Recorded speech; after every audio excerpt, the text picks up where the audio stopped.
Dan tantangannya itu utamanya tiga memang.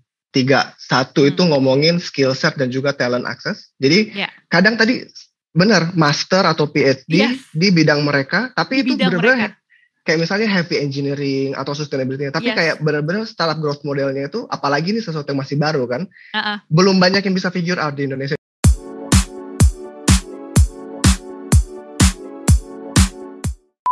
Let's Accelerate kembali hadir bersama saya Yeni Yusra, dan kali ini kita akan berbincang-bincang dengan Jonathan Devi, co-founder dan CEO dari Ecosystem. Hai Jo, apa kabar? Halo Mbak Yeni, kabar baik. Salam Dirimu kenal apa ya. Kabar? Siap, salam kenal. Lo lebih senang dipanggil Jo atau Jonathan? Mana aja boleh, Jo, Jonathan, Jody sebenarnya. Oh Jody, oke. Yes. Oke Jody, before we dive into the conversation, mungkin Jody bisa cerita XYZ Team ini apa sih sebenarnya? Seru banget namanya. Ya, baik. Nama kita sebenarnya pronounce-nya Ecosystem. Jadi kita Ecosystem, ini kita sebuah venture builder. Sepertinya salah satu yang pertama di Indonesia yang khusus untuk membangun solusi lingkungan. Jadi kita climate tech venture builder, dan kami mengembangkan startup-startup di bidang macam-macam di vertikal lingkungan seperti renewable energy, waste management, energy efficiency, carbon capture, nature based solution, dan lain-lain. Menarik juga karena saat ini bertepatan juga ada beberapa startup hingga venture capital yang bikin program dan funding khusus untuk meng-cater climate tech dan kayak turunannya gitu. Jadi ngeliat emang saat ini saat yang tepat ya, didukung dengan G20, terus udah mulai banyak visi yang aware gitu.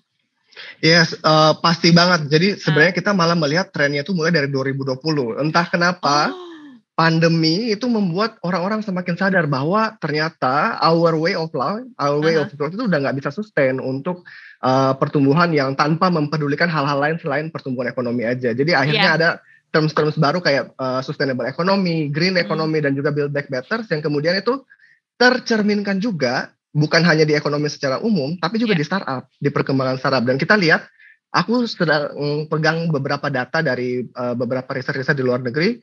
VC investment atau funding untuk startup ini di 3 tahun terakhir itu outperform kalaupun total 2010 sampai 2019 investment itu gabungin secara global untuk climate technology itu kalah. Karena tahun lalu itu 40 billion disbursed globally hanya dari VC, belum hitung yang lain-lain. Tahun ini diproyeksi walaupun kita dalam tanda kutip sedang dalam winter tech winter startup investment, tapi kita masih melihat bahwa pertumbuhan investment di climate tech atau di sustainability itu tetap naik gitu. Jadi tetap sekitar 40 billion proyeksinya. Jadi this is a very good time. Tapi kalau di Indonesia sendiri, Jody ngelihatnya gimana? Karena hanya segelintir nih yang fokus ke waste management, ke recycling ya, ke energy efficiency, dan ke renewable juga bahkan belum terlalu banyak. Banyak kan malah EV, electric vehicle.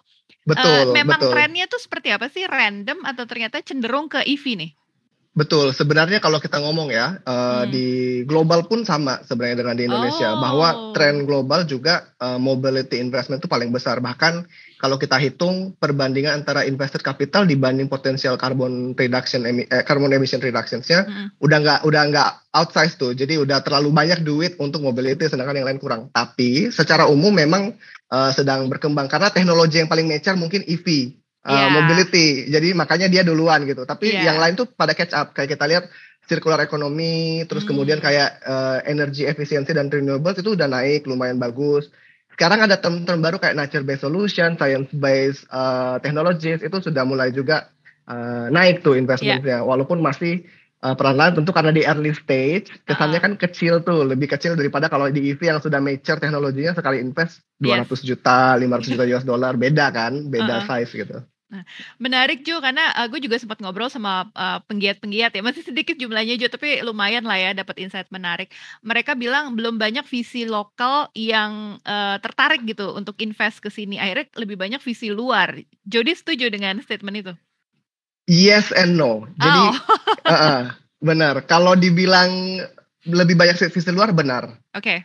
Tapi VC di dalam negeri juga mulai melirik. Jadi kita mulai ada active transitions dari visi-visi untuk investing here. Mungkin yang harus diperhatikan malah jangan cuma geografinya, tapi tiket size-nya. Yeah. Jadi tiket size kalau yang besar-besar di atas 1 juta US dollar itu masih banyak kok. Apalagi yang visi lokal juga udah mulai main ke sana, itu cukup intens. Yang di bawah 1 juta, yang visibility-nya masih agak unproven modelnya, itu yang agak-agak masih perlu untuk diberikan de-risking mechanism kita bilangnya, aktivitas untuk mengurangi resiko investment. Dari sisi monetization, strategi monetisasinya udah bisa mendapatkan keuntungan nggak sih? Karena kalau kita lihat ya, sebagian besar nih startup-startup yang menyasar climate tech dan yang terkait lainnya gitu, sektornya B2B nih, Jody. B2C itu kayaknya masih susah. Banyak banget challenge-nya dia bilang. Jadi kita for the easy start, kita ke B2B. Apakah memang landscape-nya seperti itu, Jo? Betul. Kalau itu memang masih betul. Karena gimana ya, memang kalau kita B2B kan go to marketnya relatif lebih terukur dan lebih mudah ya, sekali dapat klien lebih bisa jangka panjang. Kalau B2C kan kita butuh massive adoption dan juga affordability dari solution dan teknologinya di level masyarakat yang mungkin lapisannya sangat bervariasi. Makanya kita juga kalau dari ekosistem, nanti aku bisa ceritakan detailnya, tapi dari ekosistem kita juga makanya sekarang lagi keluarin campaign Percaya Ekopreneur, #Percaya Ekopreneur. Maksudnya adalah banyak kok solution baik produk, goods gitu kan, atau services yang ada alternatif sustainability-nya. Coba untuk consumer di level B2C lebih memberikan kesempatan untuk mencoba produk-produk dari lain yang lebih sustainable gitu. Tapi memang itu masih progress. Artinya ekosistem juga masih kategorinya terbatas nih startupnya nih. Apa semua yang menyasar ke climate tech dan turunannya dilirik nih sama ekosistem? Semua yang menyasar climate tech kita lirik, tapi memang secara praktis ya atau taktis ya yang banyaknya lebih ready yang masih kebanyakan B2B dan B2G malah. Oh, ya. Yes. Itu juga karena lebih ini ya, lebih relevan ya B2G itu ya. Iya, betul. Oke. Cara kerjanya venture builder ekosistem sendiri beda nggak sih dengan venture builder lainnya? Karena fokusnya nih agak-agak lebih niche banget gitu loh, Jo. Betul, sengaja banget dibikin niche, dan kita ada nanti saya bisa share deck-nya, tapi pada dasarnya kita ada 3 pilar kerja sebenarnya. Beda sama venture builder yang lain yang mungkin bisa benar-benar fokus purely venture building aja. Kalau kita nggak bisa karena ekosistemnya belum terbangun, makanya kita mau membangun ekosistem venture builder. Jadi kita ada venture building activities tentu itu di tengah namanya Impact Lab. Terus kemudian di sebelah kiri kita ada talent buildingnya dan juga launchpad programs untuk inkubasi untuk kita seleksi dan juga belanja portofolio sehingga visibility entrepreneurs-nya lebih banyak. Itu kita bilang exit program. Dan juga di sebelah kanan kita ada sinergi platform gitu. Itu bentuknya bisa jadi business matchmaking, bisa jadi funds, bisa jadi syndication, dan juga exit planning. Supaya nanti startup yang sudah dibangun punya pathway dan journey yang jelas. Itu kita bilangnya sinergi platform. Makanya XYZ itu sebenarnya pilar kerjanya kita gitu. Jadi exit, impact lab, dan juga sinergi XYZ. Gitu. Tapi nyambung ya? Nyambung. Sekarang sudah ada startup yang di nurture nggak oleh ekosistem atau masih curated nih sekarang? Kita sekarang yang paling besar kita sudah nurture itu Waste for Change. Ada beberapa kita lagi nurture masih di level pre-seed dan juga bootstrapping. Di energy efficiency ada Enertech, di isu climate resilience ada Reservoir dan lain-lain gitu. Jadi ada yang sudah di nurture sebagai portofolio. Nah, kita, tapi bukan hanya portofolio itu maksudnya yang sudah masuk di Impact Lab ya, dan kita benar-benar bantu untuk co-found. Tapi kita ada nih seleksi entrepreneur dan juga pipeline buildingnya dari launchpad activities. Tadi exit activities itu ya. Contohnya yang sekarang lagi jalan, kita didukung oleh Uni Eropa untuk bangun ekosistem climate tech di Indonesia. Kita akhirnya kurasi 20 startup, 10 di level ideation, 10 di level early stage yang sudah jalan dan sudah punya revenue.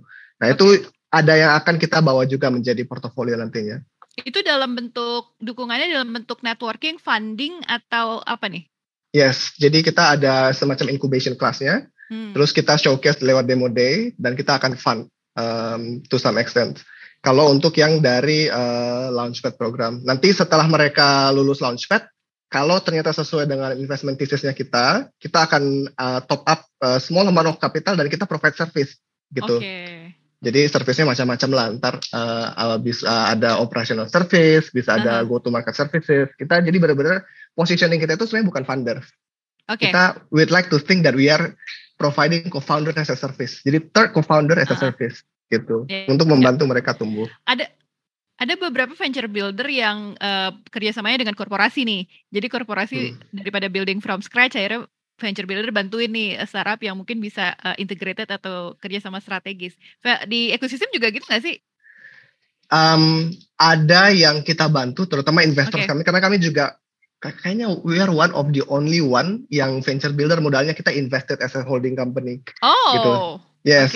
Jadi ada, tapi that's not the only way we can create ventures. Kalau yang kayak gitu kan biasanya dia fokus benar-benar jadi corporate innovation arms-nya gitu kan. Kalau kita nggak cuma itu, tapi kita memang ada membantu beberapa, terutama dari company yang sudah investasi di kita, untuk kita de-risk dan juga membuat innovation prosesnya lebih affordable gitu. Jadi kita yang bantu kelola sampai dia ready. Nanti begitu dia ready, sudah marketnya sudah jelas, dia jadi standby buyer lagi untuk kembali mengadopsi startup yang kita bangun ini kembali ke dalam diversified portofolionya perusahaan tersebut.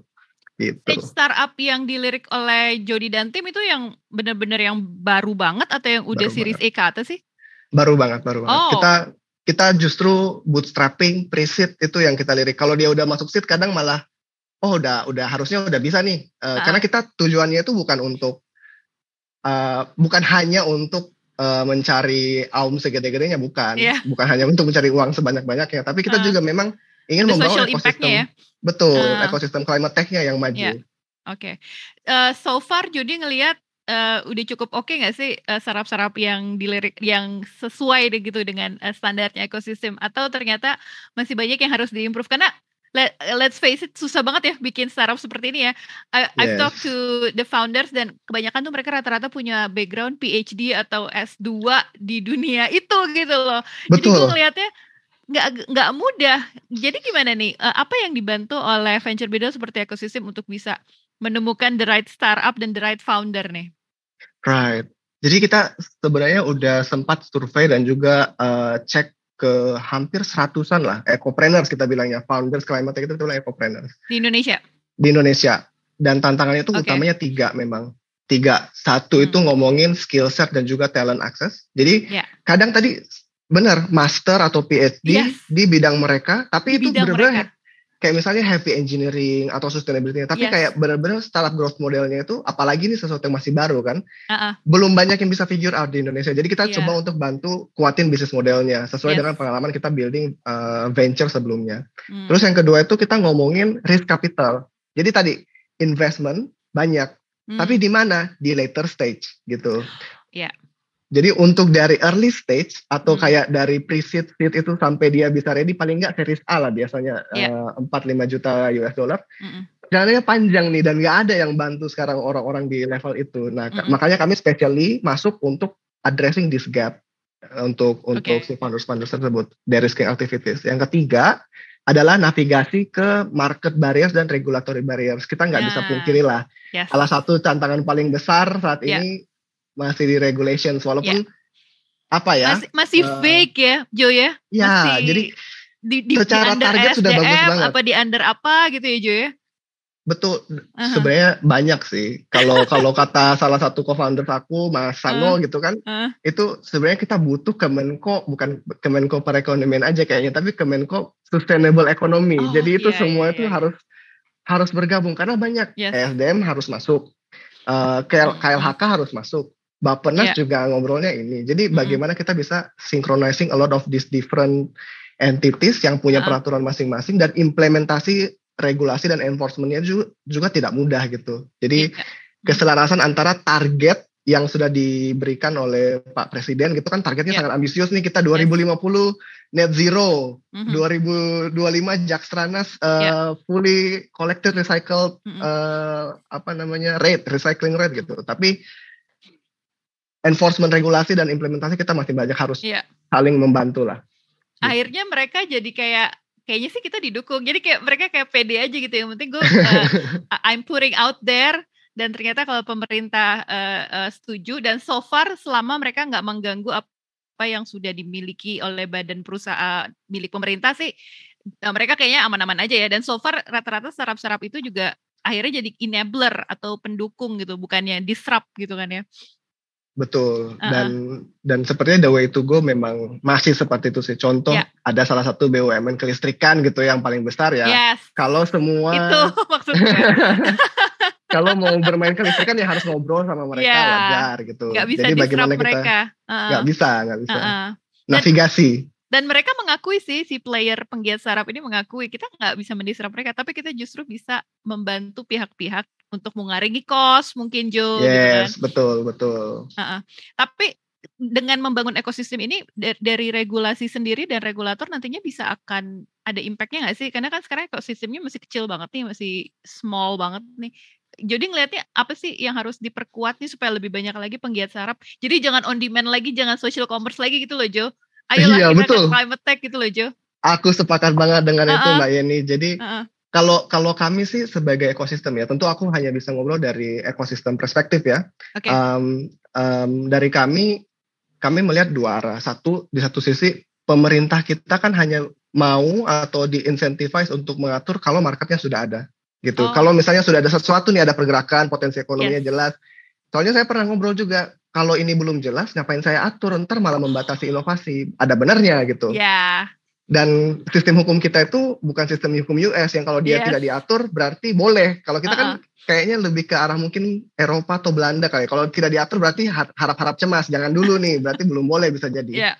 Nah jadi itu satu sisi marketnya kita harus bentuk. Di sisi lain kadang-kadang kan barriers-nya tadi paling besar adalah adanya regulasi-regulasi yang abu-abu ini kan tadi dan juga blocker-blocker yang ini.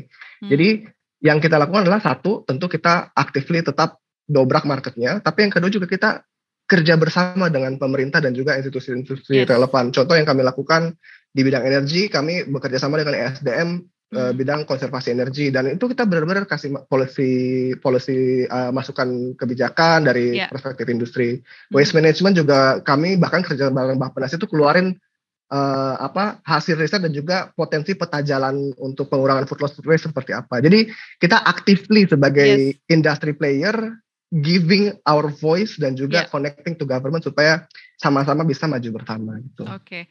Menarik nih, dari ekosistem sendiri apa sih yang didapatkan benefitnya buat penggiat startup ketika mereka bergabung dalam portofolionya ekosistem selain funding, Jo? Kita tentu karena startup itu is a very lonely journey kan. Kalau misalnya kita mulai sendiri, nggak ada siapa-siapa, nggak ada bantuan. Kadang juga aku dari daerah, by the way, aku bukan orang Jakarta. Jadi kalau misalnya orang kayak aku yang bapaknya juga bukan siapa-siapa, kan nggak kenal siapa-siapa nih.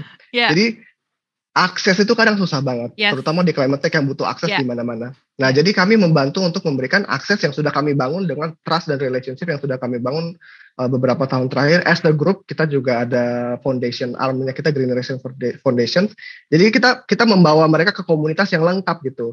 Akses to market bisa lebih mudah, terutama B2B. Akses ke financing, kita juga bukan kita sendiri yang invest, tapi kita ada membentuk jaringan sindikasi investment. Terus kemudian akses to government untuk relationship dan juga tadi menyuarakan bloker-blokernya di mana aja. Kita sudah membangun beberapa relationship yang cukup strategis lah dengan aktor pemerintah. Jadi kita membantu untuk benar-benar mendorong pertumbuhannya itu semakin cepat, dan kami bukan sebagai advisor aja. Kami actually bersama mereka operating on the ground gitu. Jadi kata kuncinya itu, makanya kita bilangnya kita bukan advisor, kita bukan investor. Kami venture builder. Treat us as if we are your co-founder gitu. Menarik tadi Jody sempat mention soal green fund itu, karena gue juga sempat ngobrol sama beberapa founder. Mereka lebih tertarik di funding oleh green fund atau ORG ya daripada VC. Karena mungkin pengembaliannya itu lebih fleksibel karena mereka butuh uang banyak gitu ya. Itu salah satu akses yang juga diberikan oleh ekosistem ya ke networking ke green fund itu. Betul. Kita sampai saat ini kalau dari ekosistem langsung itu kita baru bisa memberikan small amount of capital dan juga akses ke green fund tadi. Jadi kita punya banyak macam-macam partners yang memberikan akses itu. Tapi ke depannya sebenarnya kita lagi coba Ini belum pasti, tapi sebagai salah satu dari tools di sinergi pilar kita di tahun depan, kita lagi mau coba bisa nggak sih kami kelola pendanaan khusus untuk climate tech startup di early stage gitu. Jadi kami mau coba pakai blended financing model, jadi ada kerjasama public dan private. Kita khusus hanya untuk benar-benar climate tech yang impact-nya jelas dan di early stage, sehingga dia nanti bisa tap into opportunity yang besar di later stage gitu. Itu lagi kita garap. Itu kan dicari oleh pegiat startup green di Indonesia saat ini, based on my conversation dengan beberapa foundernya. Target ekosistem untuk tahun depan apa? Nambah portofolio atau masih curated dulu nih? Karena nggak sembarangan kan untuk ngasih investasi ke sektor seperti ini ya, Jo? Betul. Kita sih rencananya memang setahun 2 tahun ke depan, total kita hanya akan cari 8 dulu sebenarnya ya, akan benar-benar kita support gitu. Sebagai bagian dari impact lab portofolionya kita yang venture buildingnya. Kenapa 8? Karena kita merasa 8 ini akan merepresentasikan masing-masing vertikal yang kritikal untuk kita bangun dalam 5 tahun ke depan supaya bisa punya dampak yang besar dan juga potensi ekonominya jelas gitu. Nah untuk itu clear. Tapi apakah kemudian kita nggak bisa kerja bareng dengan startup-startup lain? Enggak, karena ada tadi program-program launchpad, capacity buildings dan juga engagement yang sifatnya mungkin walaupun bukan portofolio kita, tapi kita bantu untuk go to market gitu. Jadi akan lebih banyak aktivitas di masing-masing pilar. Exit X, Impact Lab Y, dan juga sinergi platform Z-nya yang akan kita kerjakan di tahun depan. Ya? Iya, milestones ya. Untuk mereka yang mau akses keep in touch with you guys, kemana nih? Ke LinkedIn, ke social media, ke website?